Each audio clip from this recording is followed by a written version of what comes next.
December 1999, I was in first grade. My older sister Krystal and I were staying with friends in Del Rio, Texas, waiting for my family in Kansas to move there with us. I was 7 and my older sister Krystal was 10, and we were just moving down to Del Rio, Texas to start a new life with our family. I remember my sisters being kind of bossy, and the age difference was big, and we just didn't get along very well.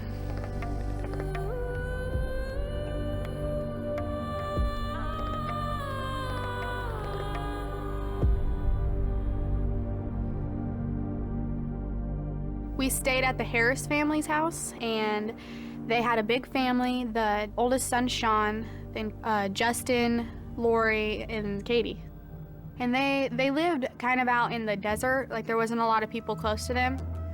It was off in the middle of nowhere.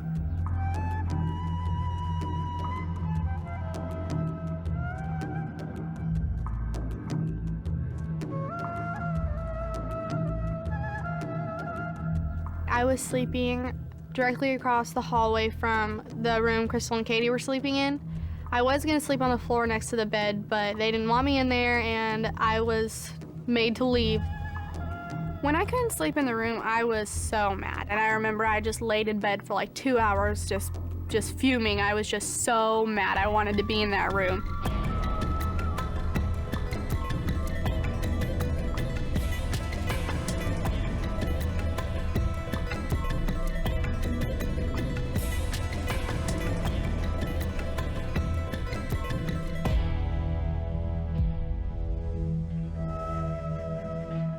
I woke up to the sun coming through the window, and I sat up and I saw a lady standing in my room that I didn't know.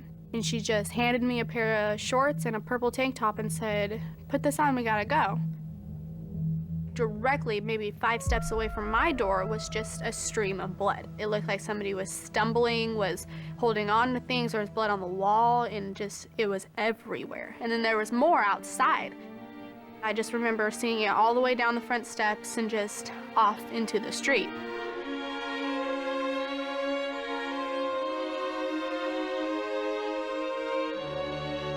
I knew somebody was hurt. I saw the blood. I could see everybody crying. Everybody was frantic. I just wanted to know what was going on. On December 31st, 1999, I had a phone call at close to 6 o'clock in the morning as I was preparing to move from Kansas to Texas.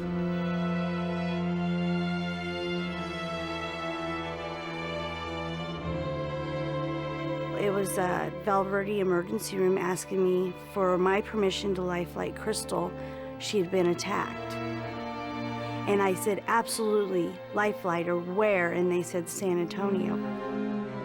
I didn't know anything other than Krystal had had her throat cut. If I looked her in her eyes, I would know if she was gonna make it.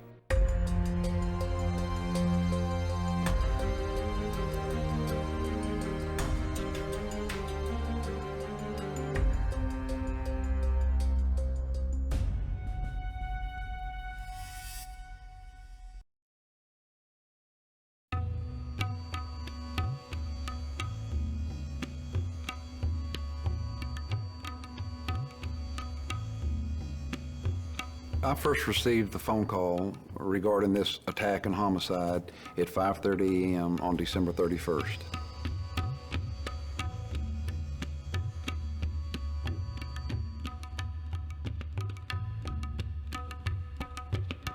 When I walked into the crime scene, which was identified as the Harris residence, there was a bedroom, which I learned 2 small girls were sleeping in. On the floor was a deceased young girl. The crime scene was extremely bloody. The murder victim was identified as 13-year-old Kayleen Harris, who normally went by Katie. Katie Harris was a very popular 13-year-old, beautiful young girl who had everything in the world going for her. A young girl who fought very bravely for her life. And we knew a 10-year-old girl had survived Krystal Searles. At that point in time, we didn't know to the extent of her injuries, and that was our only hope as far as any surviving witness.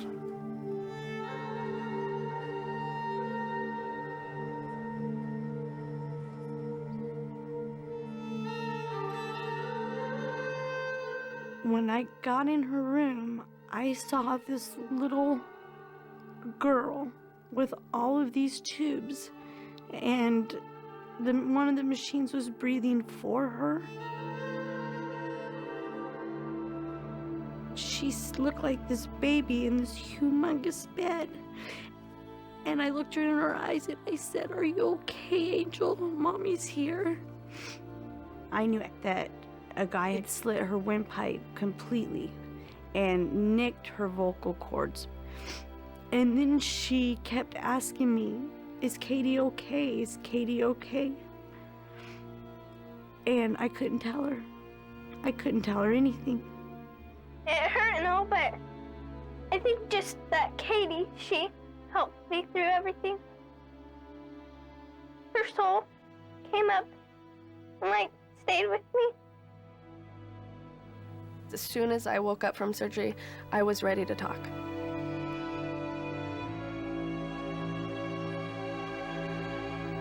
And my mom was like, Krystal, we have to wait till the police get there, the detectives and things like that.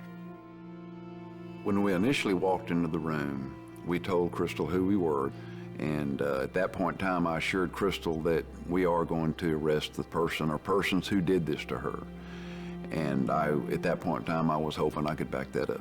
I felt like it was her story, and when she was ready and comfortable, she would tell me what she wanted to tell me about it.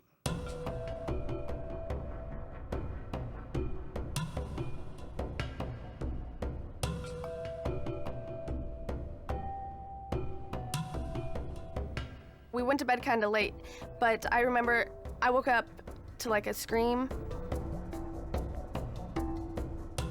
I was on the top bunk of the bed, and I just popped my head up a little bit, and I was looking around.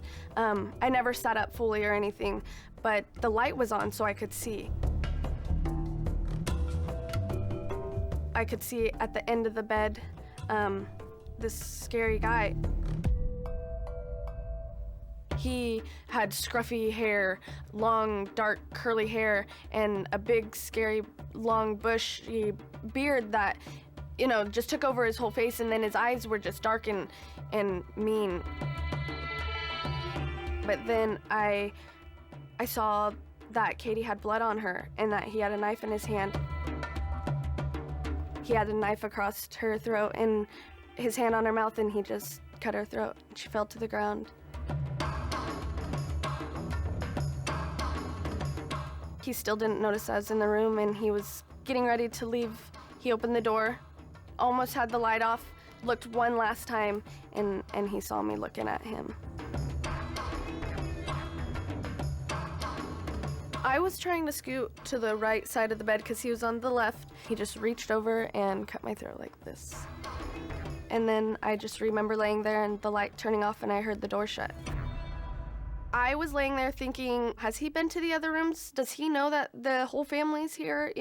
Is everybody hurt? Are they all dead? And so I got on my hands and knees, and I was crawling across the floor in the bedroom, and I came across Katie on the floor. She was kind of making a gasping noise, or maybe she was choking.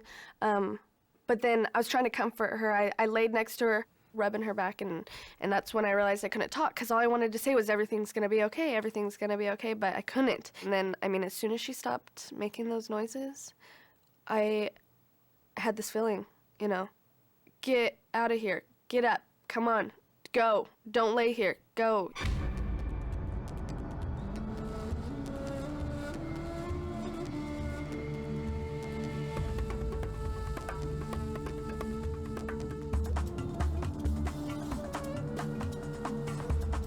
It was dark outside. I was in my pajamas, no shoes, nothing. And I just decided, I saw a light in the distance. I was like, that's my goal. That's where I need to be. I just got on the road and walked really slow to that light.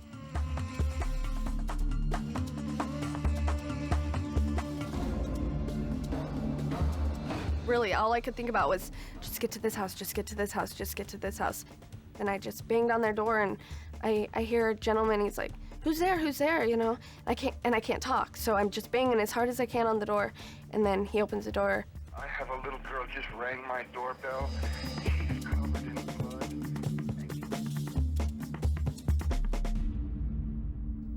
I'm lucky to not be in that room, and I'm lucky to have an amazing sister that could handle being in that room. I wouldn't have made it like Krystal did. We had a forensic artist that was stationed in Midland, Texas at the time.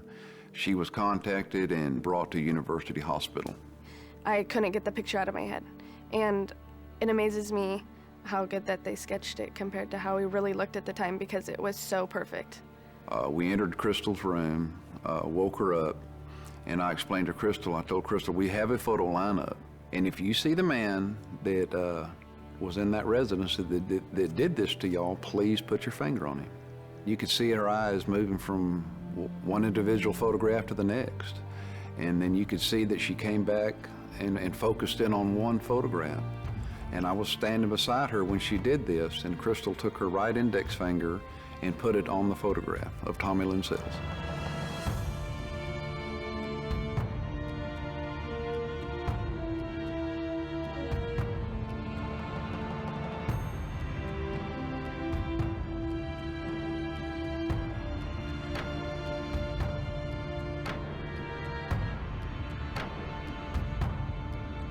Tommy Lynn Sells at that point in time became our #1 suspect.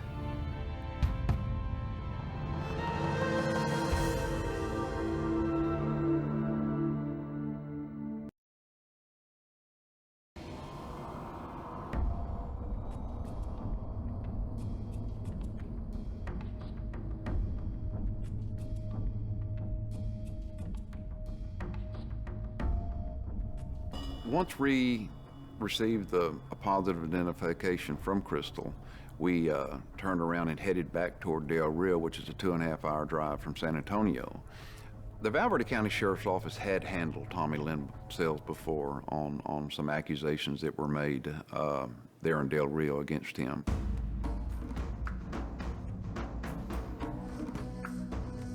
When we got to Tommy Lynn's residence, it was approximately 5:30 in the morning. We knocked on the door. It was opened. We went right on in and were met near the front doorway by Tommy Lynn Sells. His comment was, "I'm glad I finally got caught. I was tired of doing this." And then we told him he was under arrest for murder. The murder weapon was an 11-inch butcher knife. It had been sharpened throughout the years so many times that it was such a thin blade, and it was recovered beyond his residence where he told us he had discarded the knife.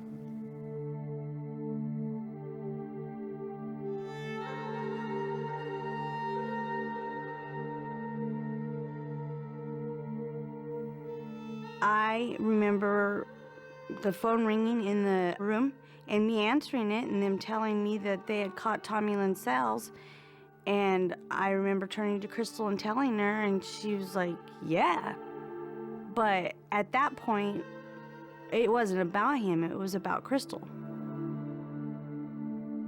We would take walks in the morning and afternoon, and Krystal was walking along with her IV and stopped to get a drink of water, and the water fountain, of course, they're kind of shiny, and that's the first time that she saw her neck was in the water fountain. And so then she, I knew she wanted to get to a mirror. She cried for a little bit, but she knew that it would get better. I think it brought back some of what she was going through. She was like, "Krystal, it happened. There's nothing we can do now. But look, you're here, and he's caught. And think, if this would have never happened, he would still be out there. Who would he be hurting right now? I'm just lucky. People, say I'm brave and everything. No, I'm just lucky." Once Tommy Lynn Sells was taken to the Val Verde County Sheriff's Office, he was very willing to cooperate with us. Confessions were obtained from him, as well as his agreement to do a walkthrough of the crime scene. Are you doing this walkthrough of your own free will? Oh, yes. Okay. I thought this to be very odd. Here this guy is under arrest for murder and attempted murder, and his willing to cooperate with us to basically nail the nail in his coffin. I walked over here. Lo and behold, the window was left open that night, which allowed access a lot easier. Then I came over here, and there's a little girl sleeping here.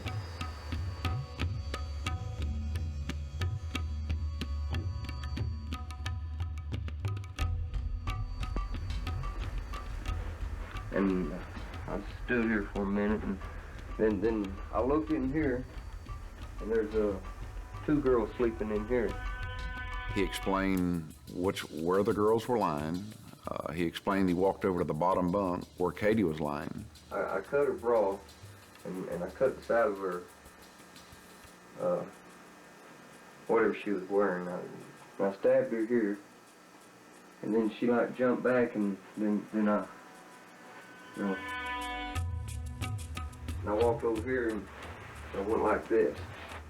We felt like the motive in this murder and attack on Krystal was sexual assault.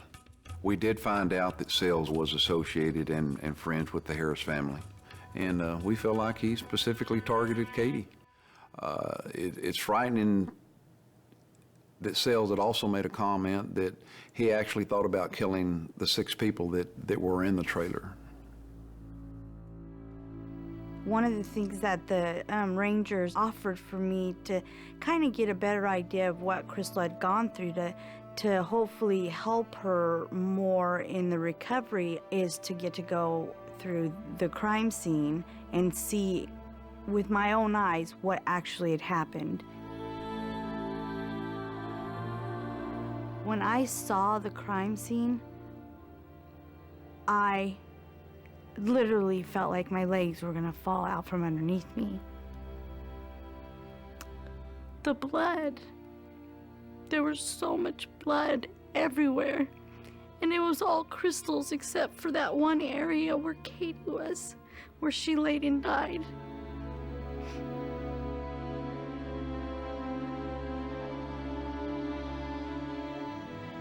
The little handprints of my daughters.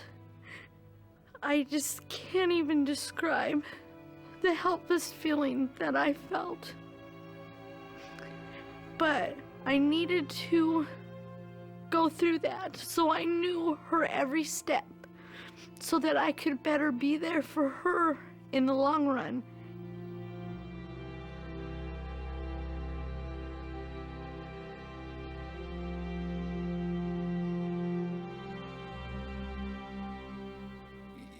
Following Tommy's arrest and on the way to jail, he was pretty quiet.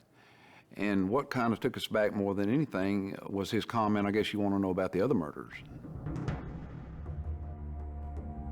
I asked the Rangers if I could sit in on an interrogation, not knowing what their answer would be. But I'm a smart enough journalist to know that in all the years I've worked in the news business, I never sat in on an interrogation. And I guess it's a reporter's instinct to ask for things that they normally can't have. In all my years of investigations, I've never allowed journalists in the same room with suspects. But we knew at this point in time that we could use assistance from getting his story out nationwide in hopes of finding other victims who possibly could have survived. I sat in that interrogation room for hours, listening to Tommy Lynn Sells go from state to state to state, talking about the people he killed, the men he killed, the women he killed, the children he killed. This is 2 females, and it happened in '91 close to Cabin Creek. That's when I realized we were dealing with a serial killer, a cold-blooded serial killer. My daddy told me a long time ago, dead man tells no tale. I remember that to this day. We spent the next 9 months with Sells on additional homicides that he claimed to have committed. In the months and months that we spent with Sells, we have confirmed that he has committed 22 total murders. You know, you cover a story like this, I have to tell you, if you have children, you place your children in their situation. They were helpless, they were sleeping, they were totally vulnerable, and you've got this deranged killer climbing through the window with a knife That knife was the ugliest looking knife I've ever seen in my life. I don't think it gets any scarier than that. People were happy to know that this man was no longer going to be in society. This man was no longer going to be able to kill men, women, and children again. Going back to Kansas was a relief, but at the same time I knew that I had to eventually go back to Texas and testify in front of him. But, you know, I was ready. I felt ready to do it. I wanted to.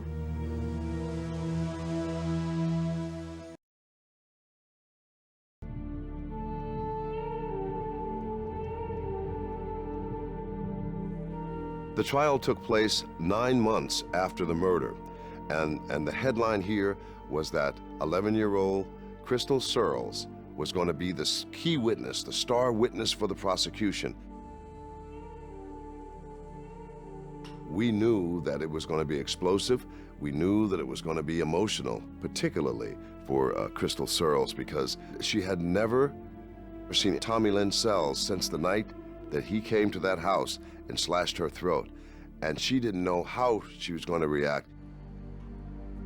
Several days prior to the trial, Krystal was introduced to my 2 young daughters simply because I thought it might be a way for Krystal to put her mind at ease and take her away from what she was going to have to go through. And she stayed with us at our residence. What made things even harder is that she would wake up during the middle of the night and sit up in bed screaming, and knowing that she was having nightmares about it. And I walked over here and I cut this one. Tommy's defense attorney, he knew that he had a killer. He was representing a killer. And his only strategy was to try to keep Tommy Lynn Sells off of death row. I felt fine to know that I had to eventually see him, because I felt like he couldn't conquer me. You know, he had his chance, and he obviously, you know, didn't do what he wanted, and now look at him. He was going to be in that trial room because of me, and I liked feeling that power. I just had such a mindset that this is what I wanted to do, and this is what I had to do.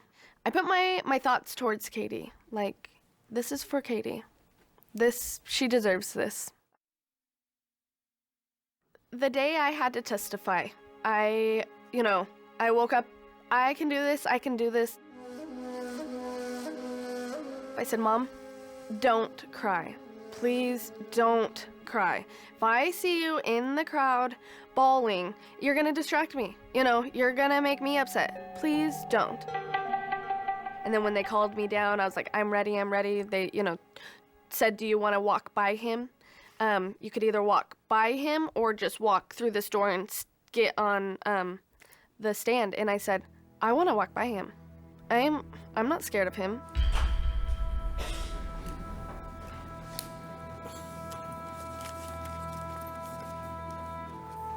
To see her walk into that courtroom with her chest out as she took the witness stand, she was there for business. And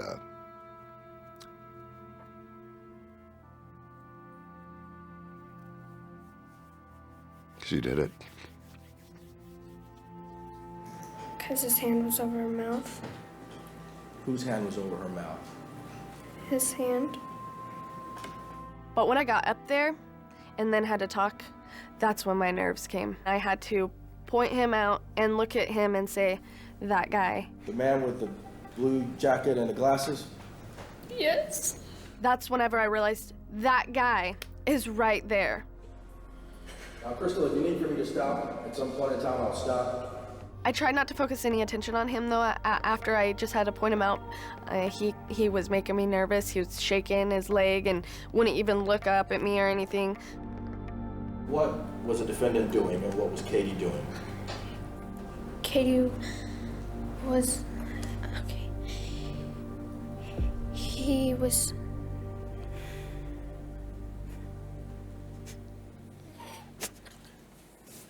It was just really overwhelming at that point. my emotions took over, and I couldn't answer any more questions. When I seen Krystal break down on that stand, I wanted to run up there so bad and hug her and tell her it's gonna be okay. But I'd made that promise to her the night before that I would not break down. And it was the hardest thing I'd ever done in my entire life. So they had to do a recess for 15 minutes and pull me aside. They just pulled me to the back room. My mom ran back there. My, attorney and everybody was just back there saying, "Krystal, you're almost done. You can do it. You can do it." I wiped my tears and I went right back out there, and I was on it. I did it. I had to walk in front of the jury and point out my scar, and I had to, lay on this table that and showed how I popped my head up. Is this how you were lying down?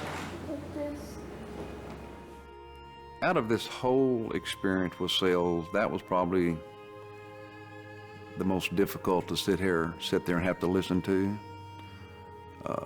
because you realize just exactly what she had to go through, what she had to do to try and survive.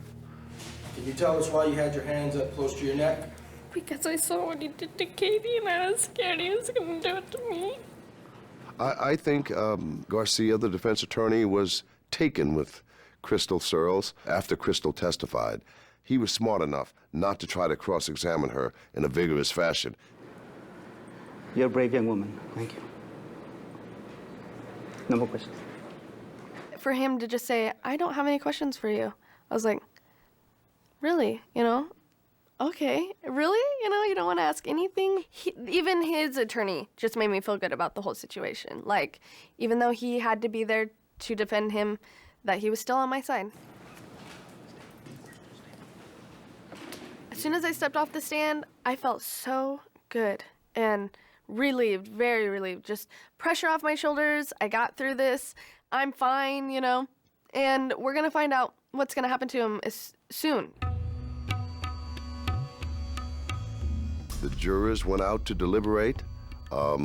It was, I don't know, it was kind of an eerie feeling for a lot of people who were close to this trial, because no one thought it would be long, but no one thought it would be as short as it was either when they came back with the verdict. It was an hour and 10 minutes.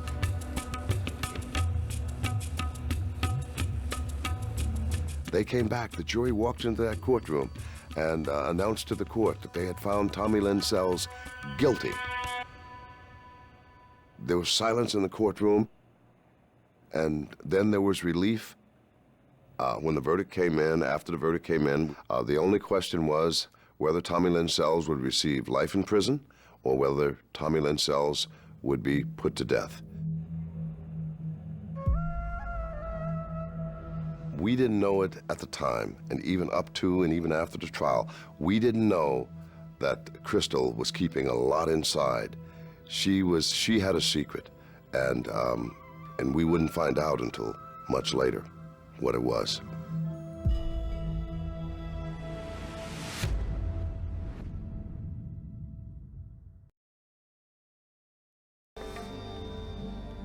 There's not a doubt in my mind that Krystal has lost a lot, if not most of her childhood. She really has been a survivor her whole entire life, with more than just Tommy Lynn Sells.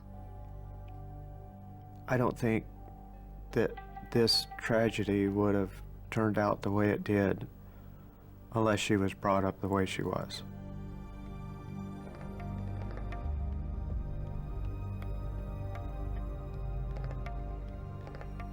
Because it made her think, it made her strong, and when the tragedy happened, she knew what to do.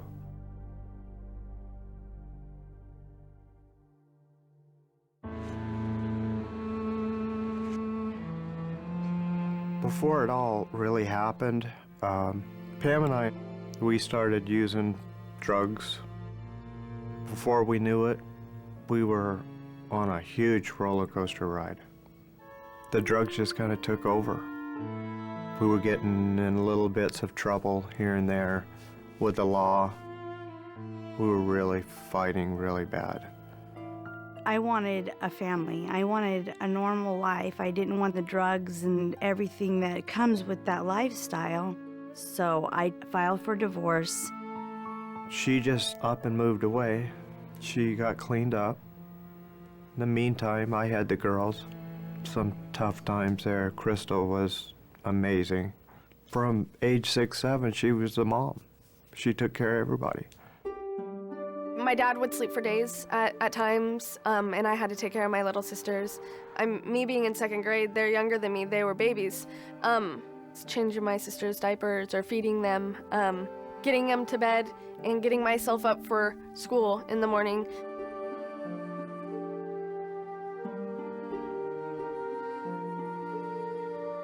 I was kind of, I say it as a joke, but it's true. I was the stinky kid in class. I mean, I was late to school every day. I didn't really ever have time to take a shower. I never wore matching clothes. I walked to school. You never saw my parents or my sisters or anything. I was just the random girl at school.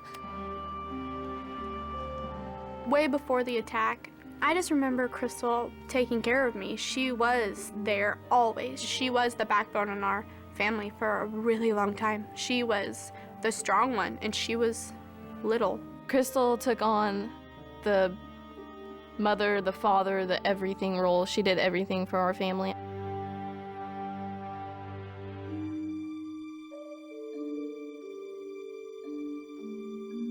She always did everything. She cleaned the house and cooked for us, and she always cared about us more than she cared about herself.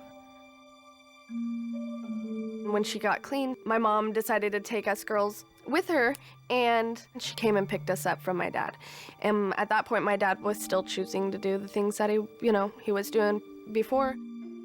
I couldn't quit using. I couldn't quit dealing. I became mad at my dad. Like, you're choosing this over us? This doesn't make any sense, do you not love us?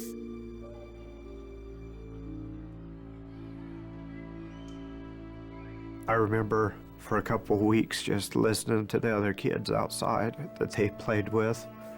They were coming over asking for them. I had to tell them they were gone. We were gone for quite some time, and then in that time frame, he got caught for what he was doing.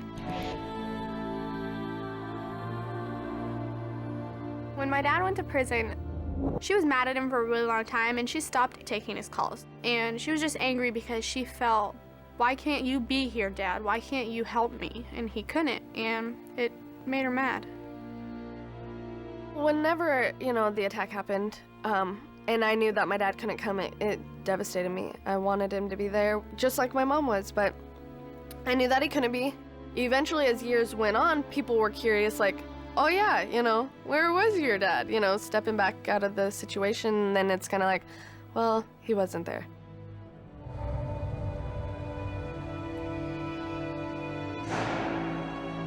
I was in Ada County Jail. I'd been there about 3 months. I got a visit at 10 a.m., which is not visiting time. I remember walking down the hall, and at the end of the hall, I could see my mom and my sister. I sat down, and my mom proceeds to tell me that Krystal had been attacked. I just can't express the emotions. They just started pouring out. It's probably a good thing I was locked up, though. So I'd have killed that son of a bitch.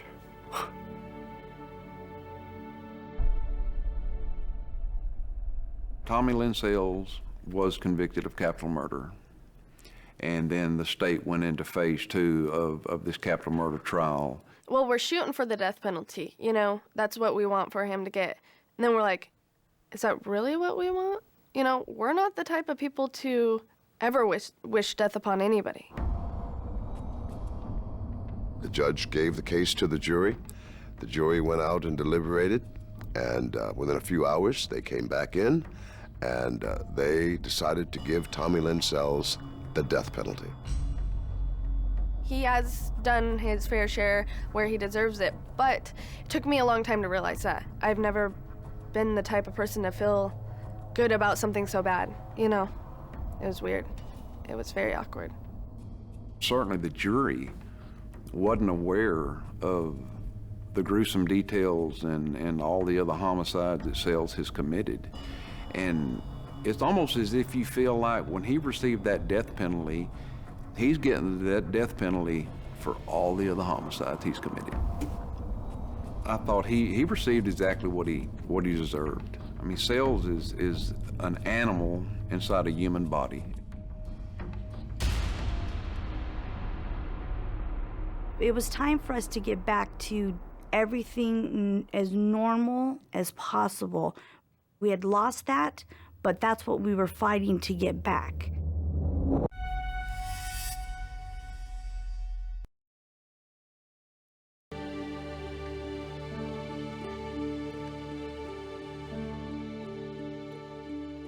I believed in Krystal from the beginning. I knew she went through her phases. I knew she was sad, but I knew her, and I knew she would come through it. There was no doubt in my mind. There was no doubt in my parents' minds. Krystal was going to come through this because that's who Krystal was.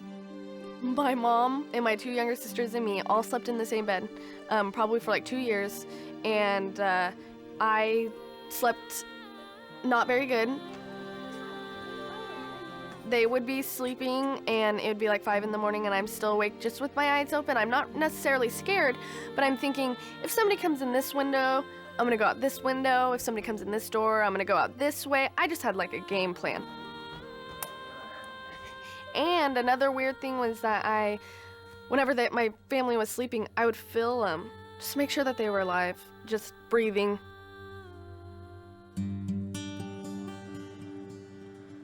When the incident happened with Krystal, it was like a slap in the face. That was the door that opened up that just said, it just woke me up, said, do you love your kids or not? He was in jail for 3 years. I honestly started forgiving him whenever he got out. He was on the right path and I was very proud of him. He came, to my graduation. Krystal, Floyd, Searles.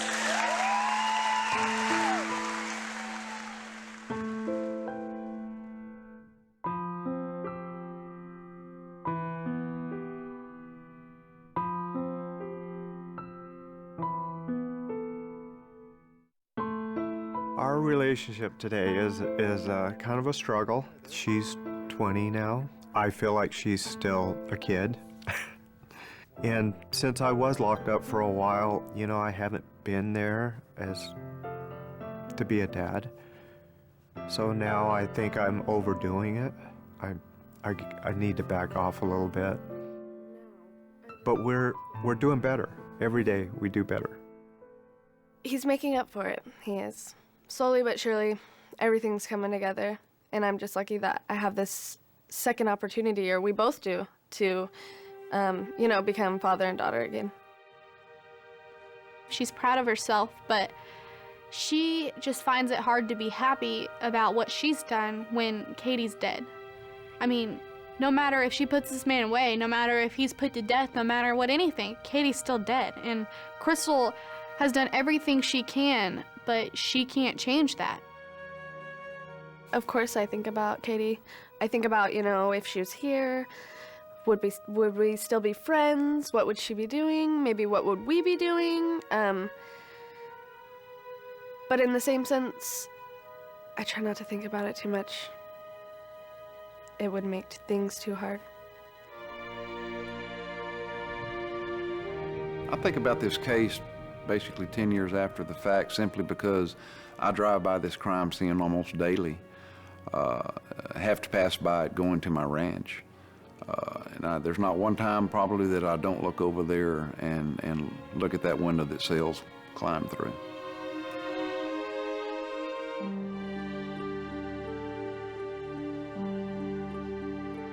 It's such a beautiful thing to see her with her sisters. Even today, she still is like a mother to them. I take it back. After the attack, we became way closer. It makes you realize what you have and how fast you can lose it. And I will never, ever say bye to my sister mad. I will never say goodnight to her mad. And I'll never, ever be mad at her again.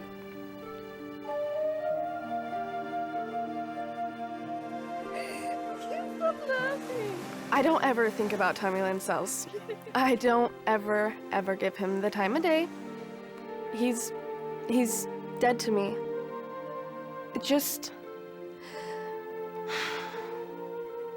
It makes me really thankful. That's what he did. He didn't ever bring me down at all. And these are happy tears. I'm just glad to be here.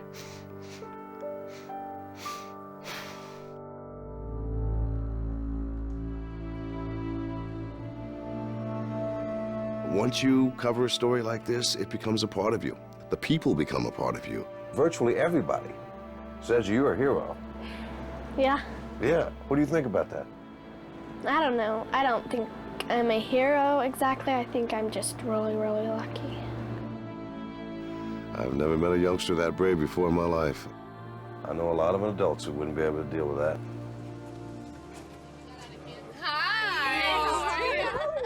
I'm doing great. It's so good to see you again. Good to see you too. I could consider him part of my family. Part of that tight-knit group, I guess you could say. So, what about, you got a boyfriend? Yeah? They said to me that I helped them through this. No, they helped me get through it because they were so strong together.